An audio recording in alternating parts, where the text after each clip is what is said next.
I'm going to share with you 5 ways that you can de-stress, not only for the holidays, but whether it's with family or work or other kinds of stress. There's 5 things that all start with the letter P. And actually, I want you to keep something in the back of your mind. Like, think of the back burner of your mind. I'm going to use this pan for a reason, but we've got some things that we're going to use so that we can integrate brain science with these 5 ways, these 5 Ps that are going to be very helpful as you prepare to de-stress, not only for the holidays, but anytime. First of all, those 5 ways, they all start with the letter P, so they're going to be easy to understand. Number 1 is perspective, and being able to take the perspective of another person and respect their perspective. Another one is positive. Let me just, well, first of all, I'll tell you the 5 and then I'll go back. Perspective, positive ways to de-stress, and ponder. We need to know how to ponder to de-stress. And we need to know how people-pleasing can keep us in the stress.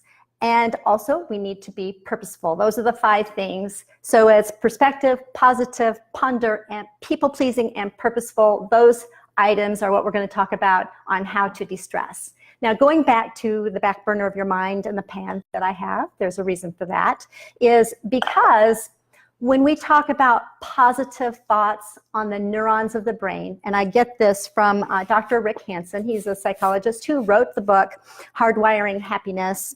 And it's very awesome research. I use a little bit of it in my book that I had written, Beyond Messy Relationships. But anyway, some of this research, and there's some other research in my book that I mix in with my memoir. But what I wanted to share with you, he gives us the idea of Teflon and Velcro, and how the brain is like both Teflon and Velcro, and how that restructures our thoughts, restructure our brain.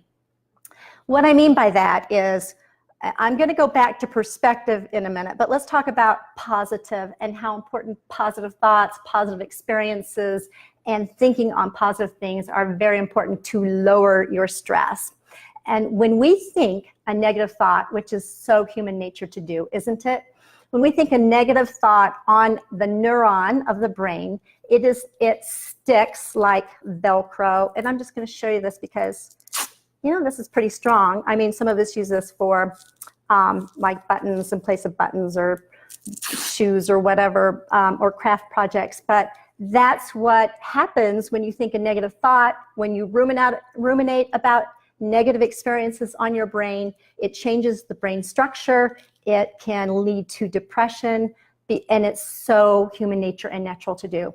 Whereas positive thoughts on the very same neuron of your brain, again, we're talking about lowering your stress level, is like a Teflon coated pan where that thought will just slide off, okay?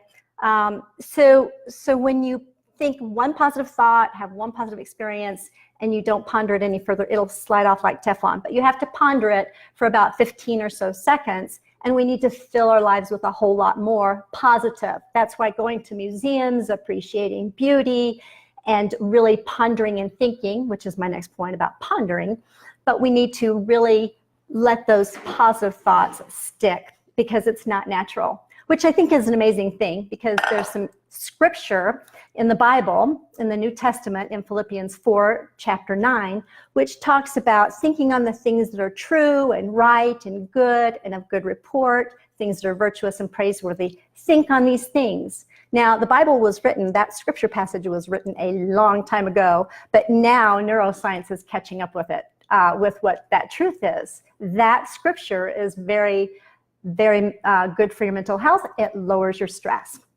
So think of positive thoughts, think of pondering. Going back to perspective, though, I need to share with you, it's important that we need to be able to hold the perspectives of other people. They are not ours. We all see the world in different ways.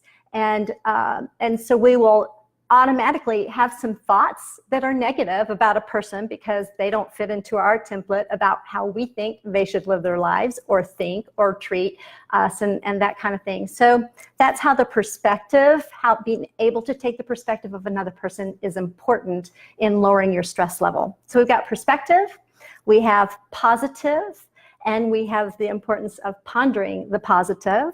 Then we also have people pleasing. Now, people pleasing is something that will raise your level of stress if you are constantly trying to please other people.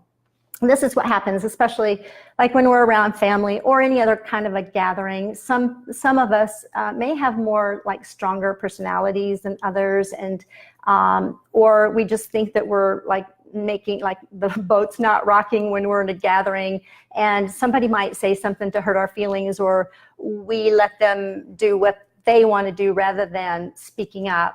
That people-pleasing aspect is going to raise that level of stress in your life. So we need to get to the point where learning how to be assertive, learning how to speak what your opinions are. Some people don't know what their opinions are, and we could help with that.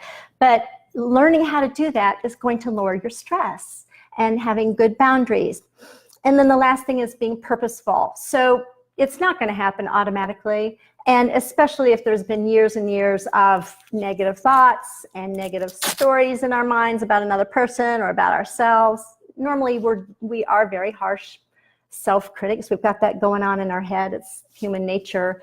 But how to cultivate that compassion, that self-compassion is so, so very important, but being purposeful to do so. So that's why I wanted to share this with you in this video, and I hope that this is helpful, and I want to hear more about it. And if you want more, by the way, I didn't say this at the beginning, and if you join me later, I'm Judy Herman, helping leaders and families create connection beyond conflict, and I am the author of Beyond Messy Relationships, which isn't out yet, but I would love to stay in touch with you. If you were to go to my website, judycounselor.com, and sign up for 10 ways to build trust and communication. But all that to say is, of course, this is not a substitute for professional counseling services. This is something that you can take away that's going to help you lower your stress, whether for the holidays or with family or any time of your life, but it needs to be cultivated. So remember, we've got perspective, we have being positive, ponder the positive. People-pleasing is what we want to not do, and learn how to be aware of our needs and be purposeful. So I hope this is helpful, and thank you so much for joining me. Okay, thanks, bye-bye.